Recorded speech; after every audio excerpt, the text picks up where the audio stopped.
Eu convido você a abrir a Bíblia para o livro de Mateus, capítulo de número 5.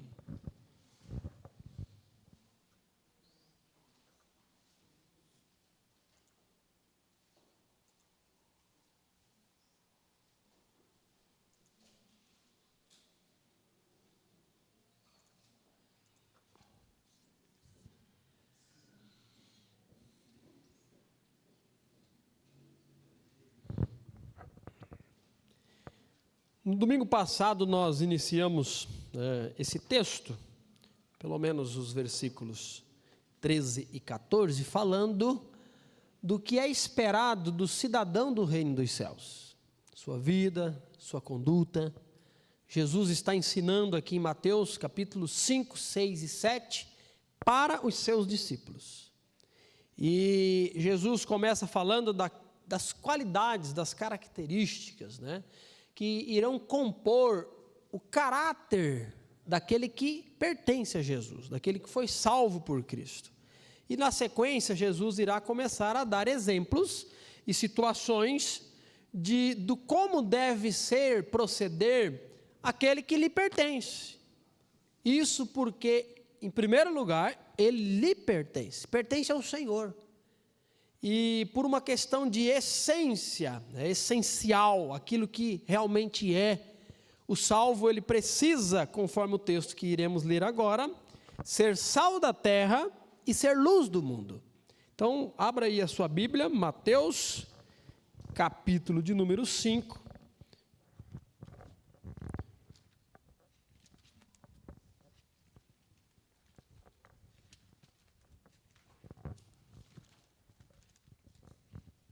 Parece que rasgaram aqui Mateus 5 da minha Bíblia, né? Achei. Os versículos de número 13 vai nos dizer o seguinte, olha só. Jesus continua ensinando, continua falando e ele diz para os seus discípulos: vocês são o sal da terra. Mas se o sal perder o sabor, para que servirá? É possível torná-lo salgado outra vez? Será jogado fora e pisado pelos homens que passam, pois já não serve para mais nada. Vocês são a luz do mundo. É impossível esconder uma cidade construída no alto de um monte. Não faz sentido acender uma lâmpada e depois colocá-la sob um cesto. Pelo contrário, ela é colocada num pedestal, de onde ilumina todos que estão na casa.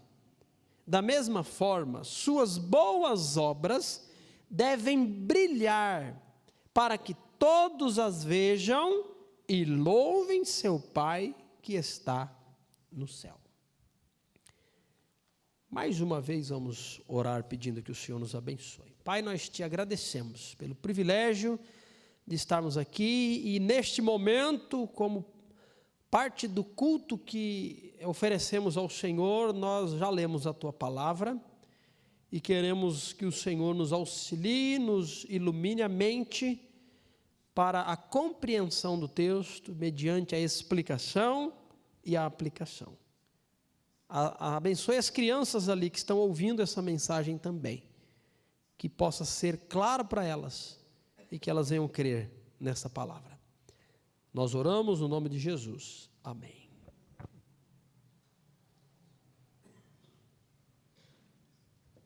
Irmãos, já disse, repito, para iniciarmos e engatarmos com o que disse no domingo passado, Jesus ensinando para os seus discípulos irá a destacar aquilo que é esperado dos seus discípulos.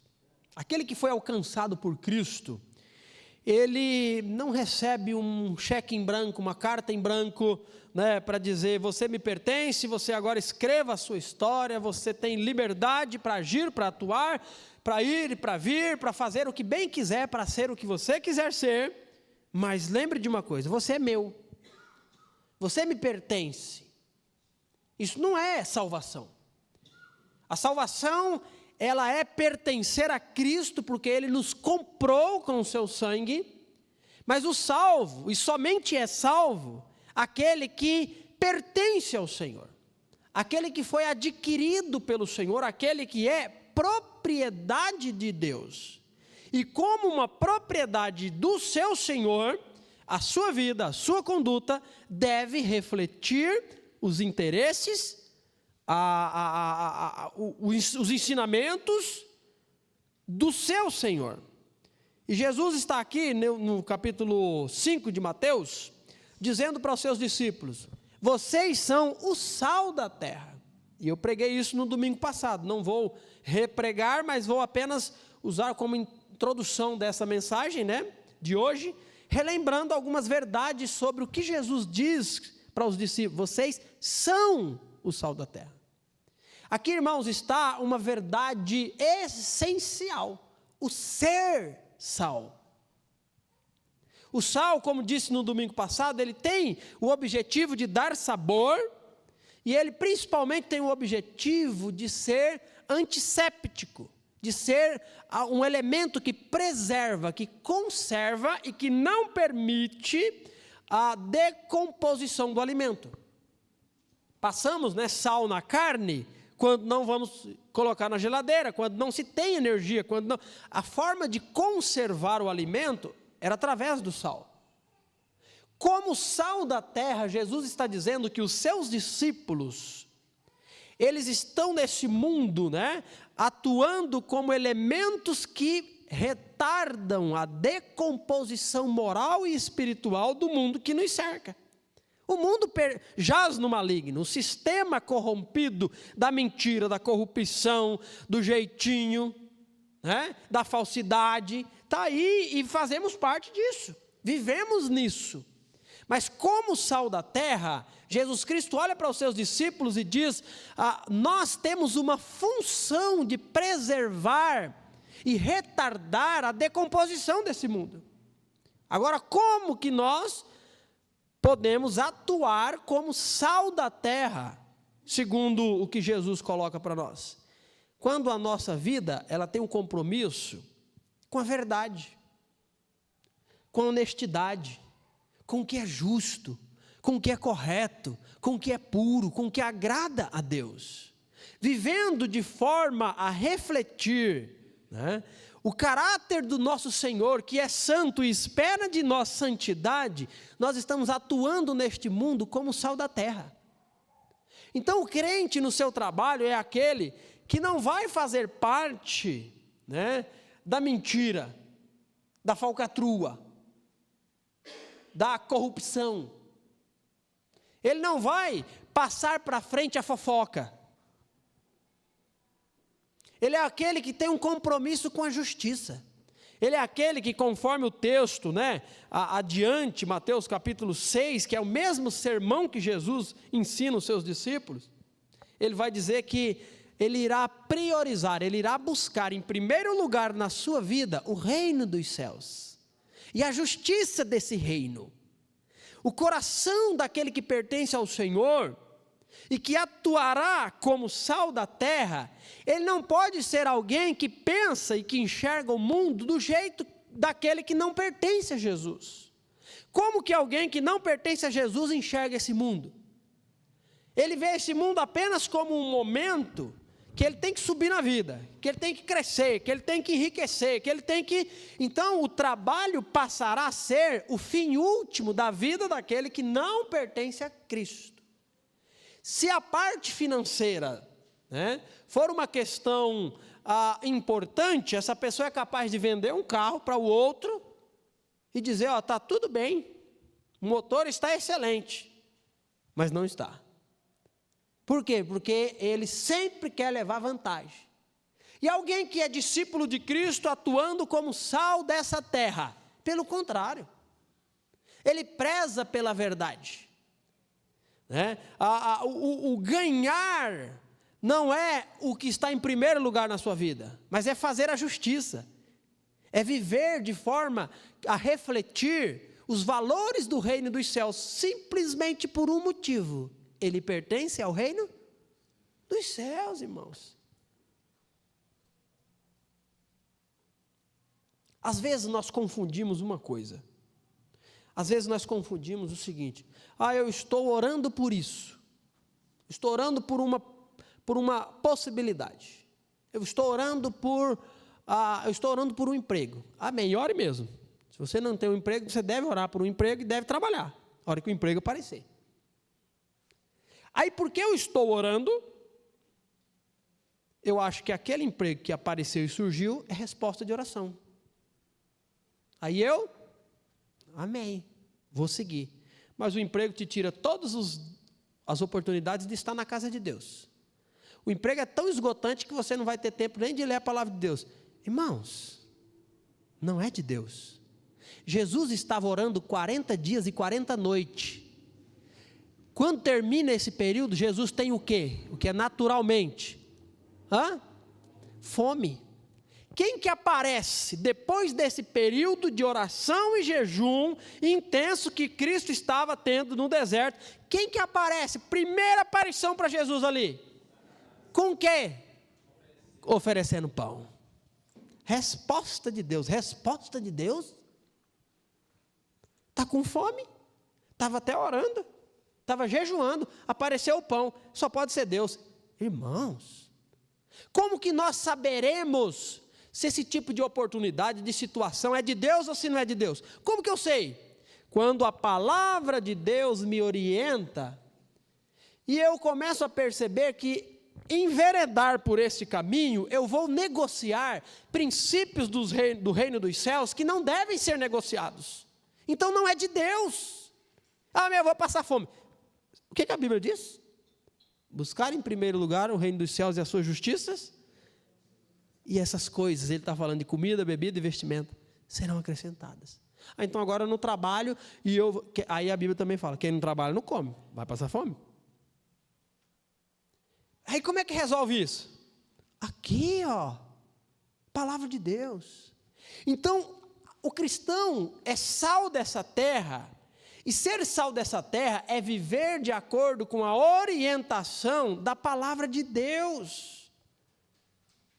Nós vivemos em um mundo transitório, passageiro, e não são essas coisas desse mundo que devem consumir a centralidade do nosso ser. Tudo que existe, existe para que glorifiquemos a Deus através dessas coisas. Então nós podemos glorificar e devemos glorificar a Deus através do trabalho, através do passeio, através do descanso, através do hobby, que seja lá o que você tiver, né? Não totalmente seja lá o que tiver, né? Alguns hobbies, né? Então, irmãos, um discípulo de Cristo, ele precisa viver de acordo com a orientação da palavra de Deus. Mas o principal aqui nesse texto é fazer distinção. O sal precisa salgar. O sal, segundo o que Jesus diz aqui, ele pode perder o sabor. O cristão pode deixar de salgar? Sim, claro que pode deixar de salgar. Como que um cristão que é comparado ao sal pode deixar de salgar? Quando ele não vive de acordo com os princípios esperados de alguém que pertence ao Senhor. Simplesmente assim. O texto não vai dizer que o salvo perde salvação, não diz isso. A Bíblia é muito clara quanto a essa questão. Salvação pertence ao Senhor, foi operada pelo Senhor, e aquele que vem a mim, de maneira nenhuma o lançarei fora. Mas é aquilo que Paulo vai dizer em Corinto, né, na igreja de Corinto, a carta aos Coríntios, quando ele diz, olha, veja muito bem o que cada um edifica sobre o fundamento. Fundamento é Jesus. Nós estamos edificando sobre o fundamento uma obra. Que obra? Aquilo que fazemos com as nossas vidas. E aí Paulo diz, um dia chegará o momento em que isso será apurado, isso será peneirado, isso será provado pelo fogo. E o fogo vai mostrar se a obra das nossas vidas, aí Paulo diz, se for algo como madeira, feno e palha, o que vai acontecer? O fogo vai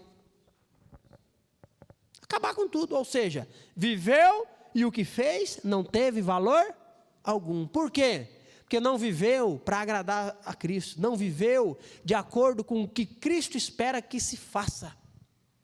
Viveu como um ímpio, viveu pelo trabalho, viveu pelo dinheiro, viveu pelo sonho, viveu pelo prazer, viveu pelo, seja lá o que for. Mas Jesus diz, Paulo diz, né? Sobre esse fundamento, se a sua construção for de pedras preciosas, se for de ouro, de prata, de alguma pedra preciosa, o fogo vai fazer o quê? Vai purificar. E aí Paulo vai dizer o seguinte sobre aquele que não teve pedras preciosas, todavia será salvo. Como que pelo fogo?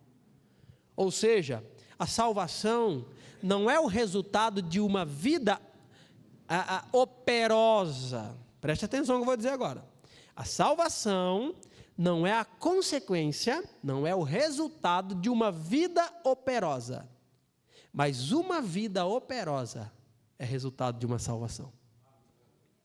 Porque nós fomos feitos sal da terra.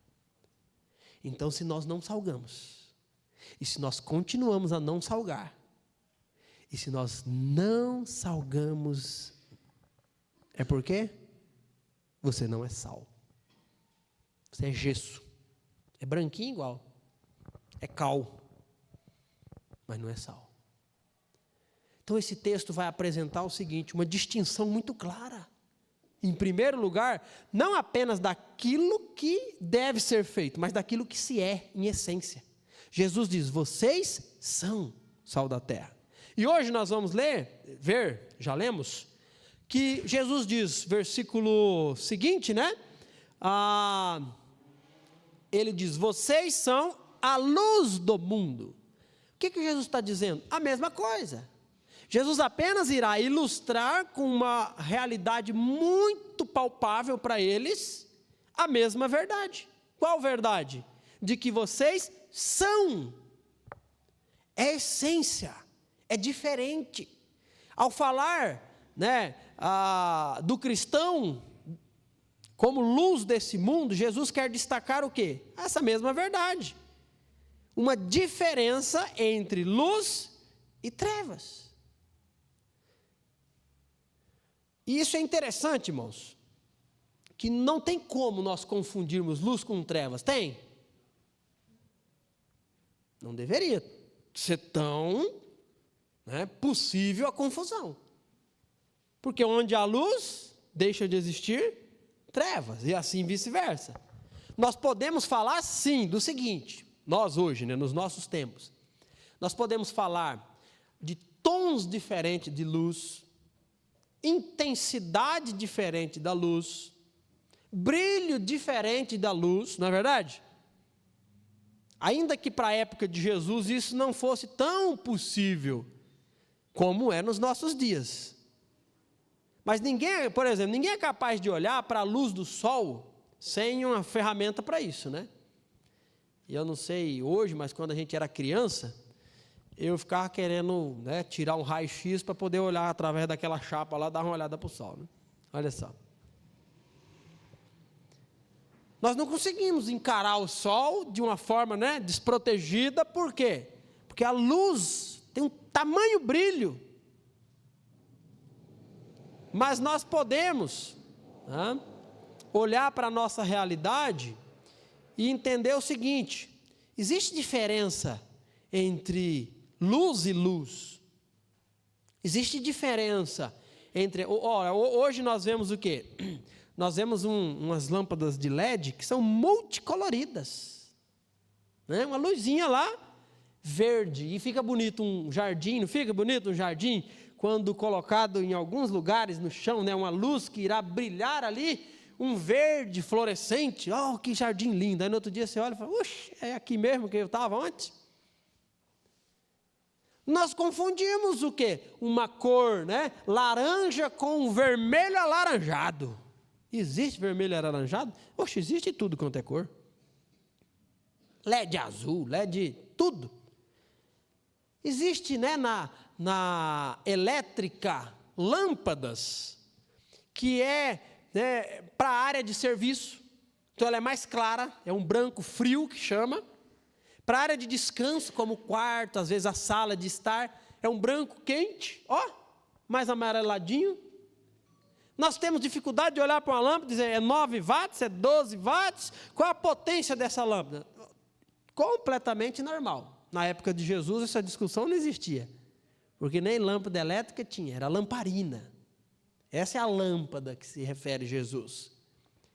Mas, irmãos, independente da época, se nos tempos de Jesus, ou se no nosso tempo, onde nós temos muito tipo de lâmpada, ninguém pode ficar com dúvida entre uma coisa e outra, entre luz e trevas.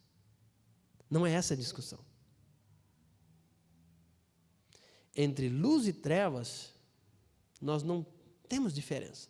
Essa lâmpada, seja ela o que cor for, está ligado, brilhando, ou está desligado, queimada, sem refletir luz. Isso aí é fácil para nós, né? Então, eu quero que pensemos, em primeiro lugar, no seguinte: quando Jesus diz, vocês são a luz do mundo, Jesus continua falando dos seus discípulos e a destacar, em primeiro lugar, algo essencial, algo que de verdade eles são luz. É diferente das trevas, irmãos. Luz pode brilhar com mais intensidade, pode ter intensidade diferente, mas não se pode confundir luz com trevas. E isso é muito interessante, porque quando nós falamos de luz, e quando Jesus fala do cristão como luz, é interessante nós observarmos, eu não vou chamar assim, o que a Bíblia diz sobre Jesus e sobre ele ser a luz, porque diz muito, mas apenas no Evangelho de João, olha só essas referências. João capítulo 1, versículo 4 em diante, o texto vai falar de Cristo e nos é dito o seguinte: aquele que é a palavra possuía a vida, e sua vida trouxe luz a todos. A luz brilha na escuridão, e a escuridão nunca conseguiu apagá-la. Deus enviou um homem chamado João para falar a respeito da luz, a fim de que, por meio do testemunho de João, por meio de seu testemunho, todos crescem. Ele, João, ele não era a luz, mas veio para falar da luz. Aí João, o evangelista continua escrevendo e diz assim, aquele que é a verdadeira luz, que ilumina todos, estava chegando ao mundo.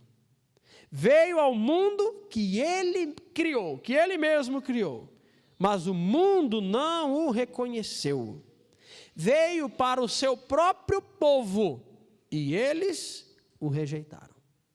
A Bíblia vai falar da luz, e a Bíblia vai falar que Jesus é a luz, que Cristo é essa luz. Olha só um pouquinho mais para frente, João 3,19, nós temos ainda esse texto falando o seguinte, olha só: e a condenação se baseia nisso, a luz de Deus veio ao mundo. Quem? Jesus.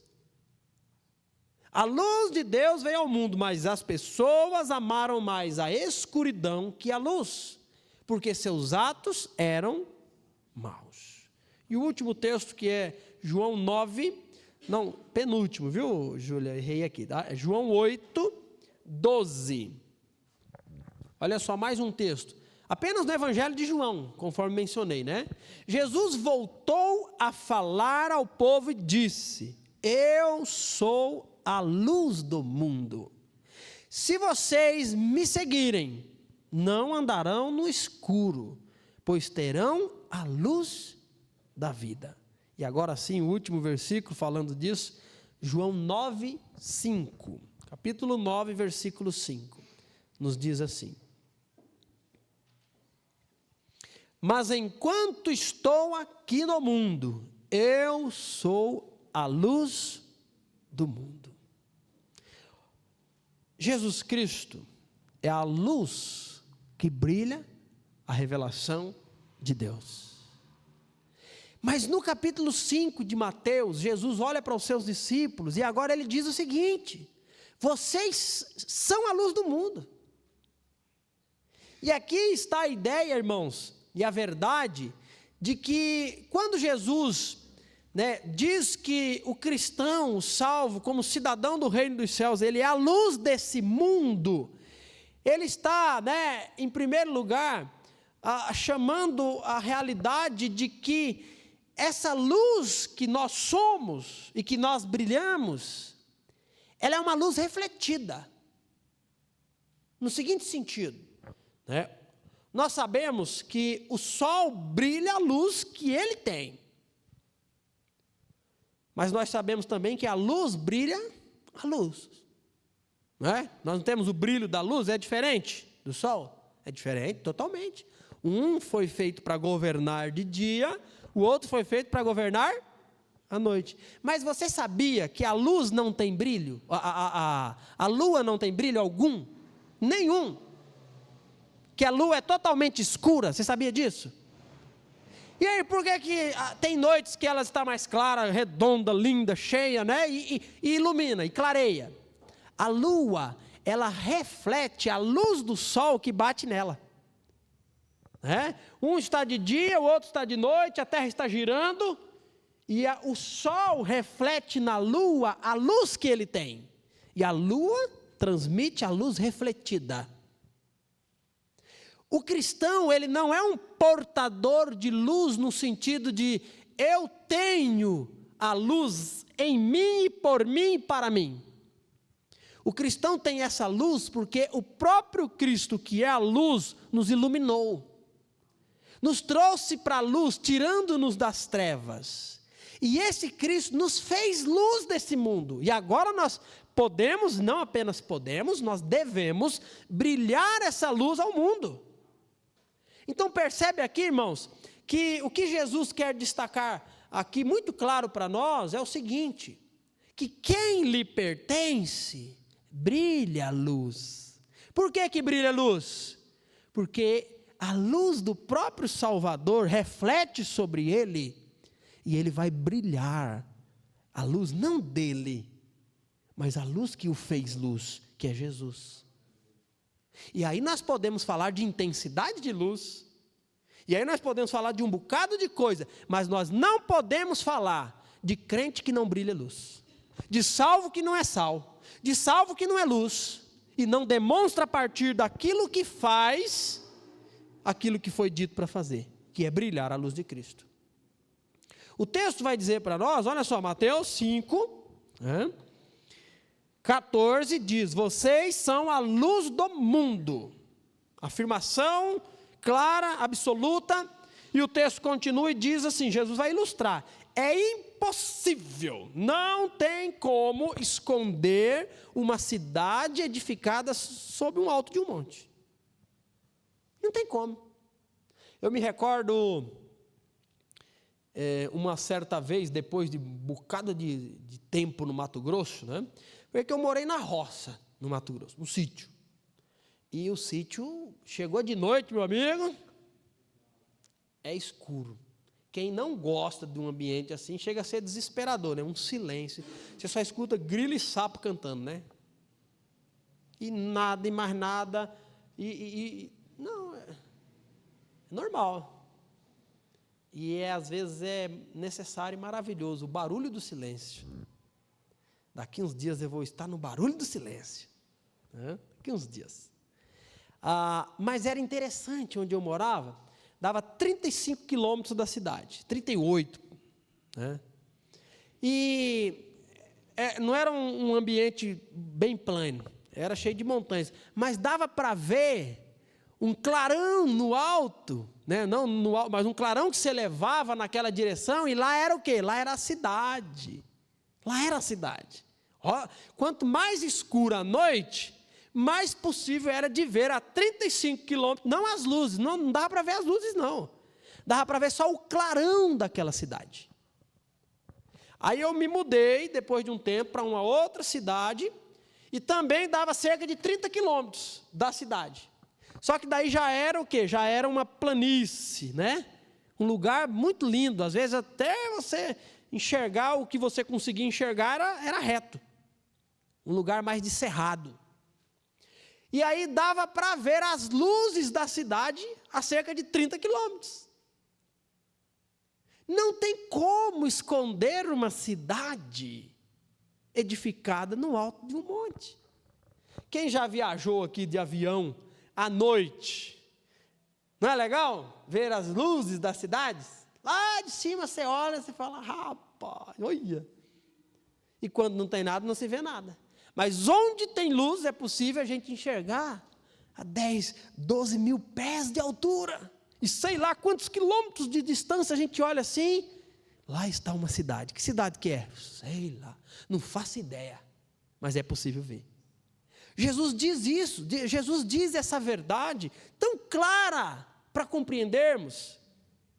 E o ensinamento que Jesus está dizendo aqui é o seguinte: o salvo, ele é luz do mundo. E como luz do mundo, ele precisa brilhar. Assim como não se pode, irmãos, onde está essa cidade de noite? Eu não estou vendo. Não, não tem como, só se você for cego. Senão vai perceber a luz que brilha. Cidades com mais luminosidade, cidade com menos, e aí sim por diante. Mas não é possível, na vida daquele que pertence ao Senhor, não estou vendo luz, não se vê nada. Nada se opera, nada se faz a refletir os valores do reino dos céus. Não se engane não, está nas trevas e sempre esteve nas trevas. E se não se arrepender e vir para a luz, continuará nas trevas. Porque quem está em Cristo é luz. É luz. E aí Jesus continua ainda, vai ilustrar mais um pouco ainda. Quando ele diz o seguinte: olha, ninguém acende uma lâmpada dentro de casa, uma lamparina. E depois que acendeu essa lamparina, pega uma cumbuca, né? Vamos pegar as expressões aí da roça, né? Pega um balde, pega um cesto, pega um balaio, e bota em cima da... É assim que a gente faz? Não. O que a gente faz quando acende uma lâmpada? A gente coloca num lugar alto. Não põe em cima da geladeira, não, que às vezes a vela em cima da geladeira, né, queima. Lá em casa nós botamos um dia, né, Maria? Mas eu botei o pratinho. Eu estou lembrando de uma história. Mas é comum nós fazer o quê? Acender uma vela, acabou a energia, ficou escuro dentro de casa. O que a gente faz? Sai procurando vela, né? E quem mora na cidade igual nós moramos, às vezes nem tem vela guardada em casa, porque acaba a energia e volta, mas se é à noite a gente fica perdido. Aí acendeu qualquer coisa para iluminar, o que a gente faz? Coloca no alto. Ninguém põe debaixo de uma mesa. Acendeu, bota lá debaixo da pia. A vida daquele que pertence a Jesus e é luz, tem esse aspecto. Assim como o sal, que irá preservar a decomposição moral e espiritual desse mundo, aquele que é luz está ali para iluminar o quê? Todos os que estão ao seu redor. Isso aqui tem um aspecto, irmãos, muito mais do que, ou apenas, né, a questão da essência, de brilhar a luz, mas o aspecto de se desgastar.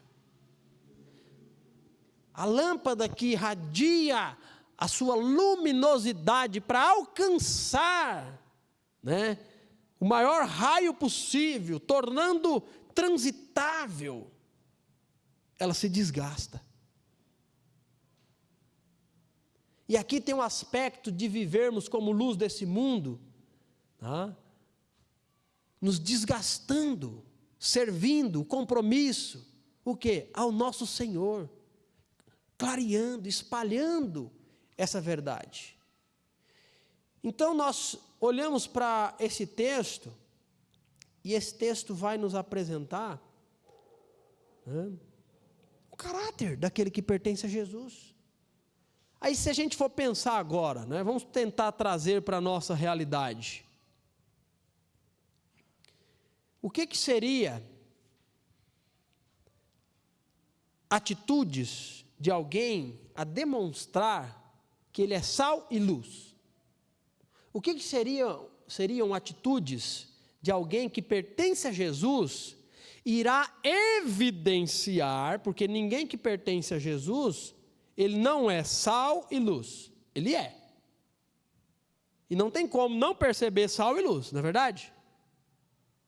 Está pouquinho sal, ok, mas tem. A luz está fraquinha, mas é luz, tudo bem.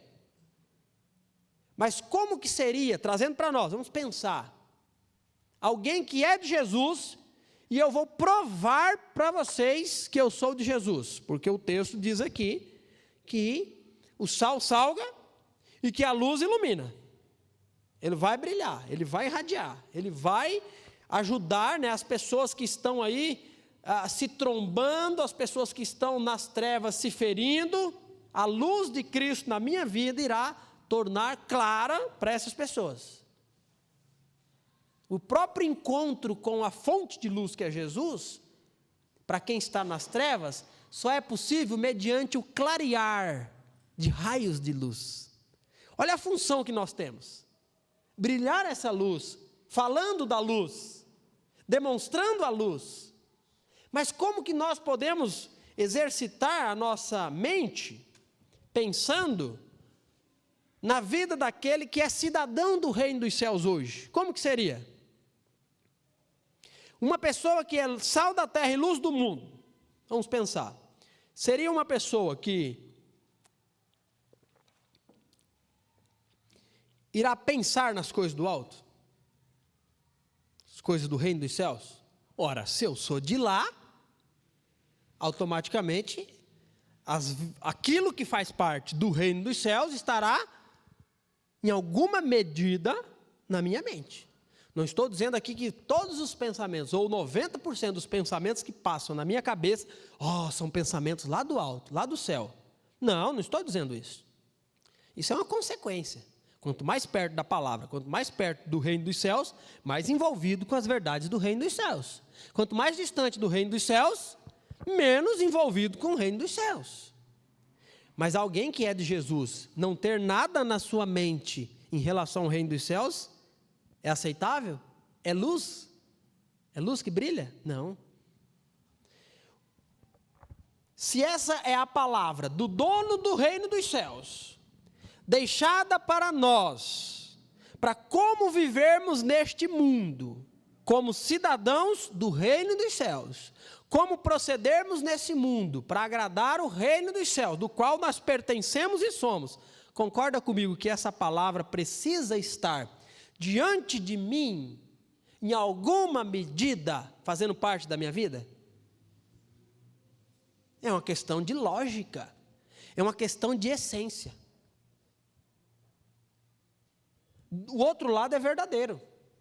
Não se é esperado daquele que não é luz, daquele que não é sal, daquele que não pertence a Jesus, estudo da palavra, meditação na palavra, direcionamento pela palavra, busca pela sabedoria, busca pela vontade de Deus, mediante a revelação da palavra. Não é esperado.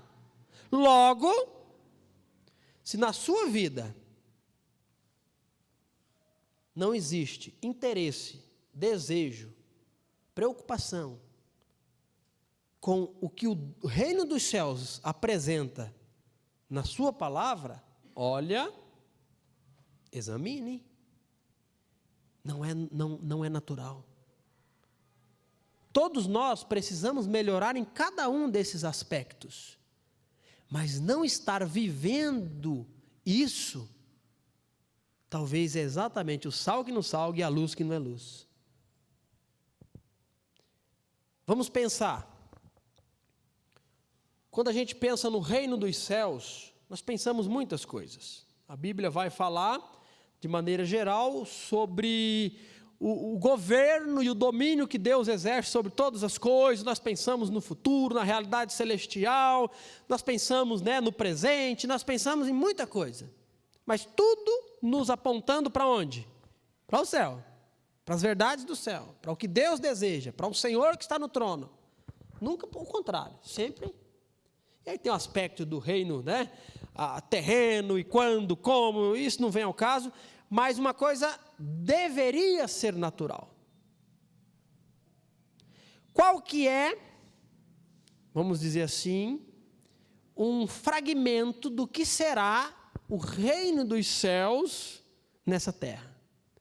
Qual que é a realidade reunida que reflete o que nos aguarda com todos reunidos no reino dos céus para sempre? Qual que é essa realidade? Quando que isso acontece? Como que isso acontece? O que nós estamos fazendo aqui? Nos reunindo para adorar o Senhor do reino dos céus. Reunidos aqui, né, nós estamos obedecendo, nós estamos adorando e nós estamos refletindo um compromisso com aquilo que nós somos, adoradores do reino dos céus. Deixa eu perguntar para você, e aí a gente pode falar num monte de coisas, tá? Como por exemplo, eu fui alcançado pela luz, eu fui feito luz para brilhar o quê? A luz. Quem é a fonte de luz? É Jesus. Eu tenho me preocupado com tornar Jesus conhecido para quem está em trevas? Tem muitas coisas aí para a gente, mas eu quero fechar nessa oportunidade pensando o seguinte: se você, pense na sua vida, se não existisse nenhuma cobrança para você, se nada, ninguém fosse falar nada, ninguém fosse cobrar nada, ninguém fosse pedir nada, ninguém fosse exigir nada, e você pudesse fazer apenas o que você quer, você leria a palavra de Deus? Você se preocuparia em buscar na palavra de Deus orientação para as suas decisões? Você se preocuparia em agradar ao Senhor? Se ninguém te cobrasse, ninguém, eu estou me referindo a nós aqui, nós dessa terra, tá? Se ninguém fosse te cobrar, pegar no seu pé, te lembrar, te falar nada, e você pudesse estar onde você quisesse, estar fazendo o que você quisesse, você teria escolhido estar hoje aqui, ou domingo passado, ou os próximos domingos? Ou todas essas coisas que diz respeito ao reino dos céus, é uma realidade a partir de cobrança, incentivo, e vai.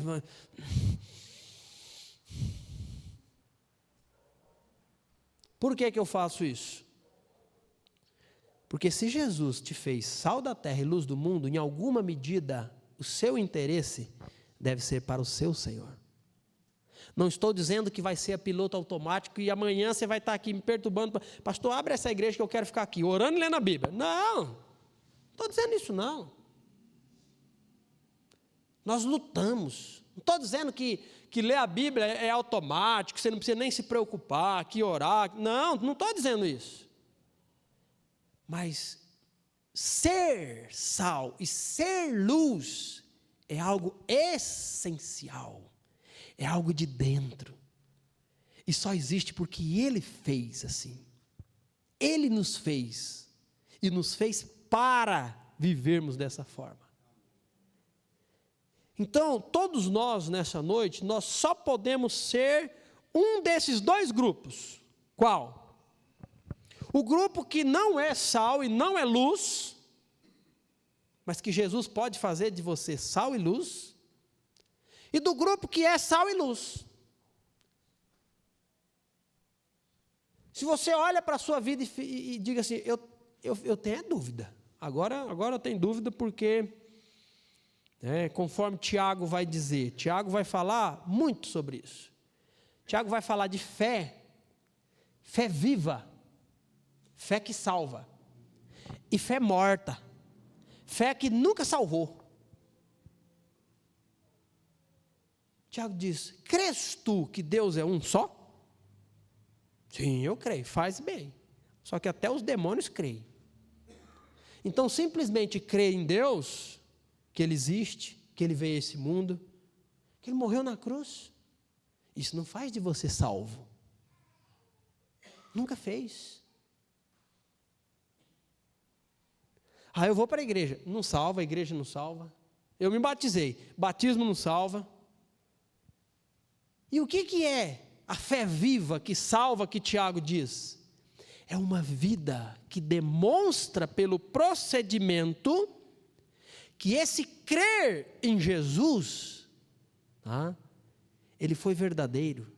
E rendido a Cristo, eu vivo para agradá-lo, demonstrando através do meu procedimento de vida que eu sou sal e que eu sou luz. Então, hoje tem se criado um evangelho. Eu li uma manchete hoje. Eu li uma frase de uma pessoa que viveu uma experiência espiritual. Deixou a vida promíscua, a vida fácil, se converteu e por seus motivos se decepcionou com as pessoas, com a igreja e voltou para a vida fácil. Voltou para a promiscuidade, voltou a se revolver na lama e a comer o próprio vômito, conforme Pedro vai dizer. E aí eu li era essa frase, né? Depois que eu encontrei a salvação em Jesus, eu não tenho medo mais de morrer. Essa pessoa, acho que dando uma entrevista, algum podcast, alguma coisa, né? Era essa frase que eu li. Eu não tenho mais medo de morrer, porque eu sou de Jesus. Quem é de quem aí? Nunca foi. Pastor, não pode falar um negócio desse. Então, joga a Bíblia fora. Porque a Bíblia fala que quem é de Jesus é sal, é luz. Quem é de Jesus, em alguma medida, está engajado no crescimento espiritual, na santidade. Quem é de Jesus vai errar, vai pecar, mas vai sacudir a poeira, vai pedir ajuda, vai olhar para o seu Senhor, vai se arrepender, vai chorar, vai dizer, eu não estou conseguindo, me ajude, mas ele vai trilhar o caminho que se espera daquele que foi salvo. Então, irmãos, o assunto é 880. Salvação não é um negócio subjetivo, oculto, que cada um apenas vai responder por si mesmo, diante de Deus. Eu não posso falar, você não pode falar. Não, a Bíblia existe para falar daquele que pertence a Jesus, daquele que não pertence a Jesus. A Bíblia existe para apresentar Cristo como salvação para todo aquele que crê, todo aquele que se arrepende, e para falar da vida desse que se arrependeu e que pertence a Jesus. Isso é a Bíblia. Aí nos falta a Bíblia. Aí a gente fica, não, mas quando era pequenininho, fez uma oração. Ele levantou a mão um dia lá, o pastor lá em tal lugar pediu para levantar a mão. Quem queria morar no céu? Ele levantou a mão. Irmãos, isso nunca foi salvação. Salvação é demonstrada através de uma vida que vive para o seu Senhor. Jesus Cristo é Salvador e Ele é Senhor. Senhor, senhorio, traz a ideia daquele que manda, aquele que é dono. E se eu tenho um dono, eu preciso viver para agradar ao Senhor. Então, que o Senhor nos ajude a realmente sermos luz e sal. E aí eu disse, nós hoje aqui estarmos enquadrados apenas nesses dois grupos, quem não é luz e quem não é sal, mas que pode ser. Jesus Cristo nos salva mediante o arrependimento dos pecados, mediante a nossa entrega a Ele, confiante pela fé de que Ele pode nos salvar, de que Ele é o Salvador, rendidos, confessando a Cristo.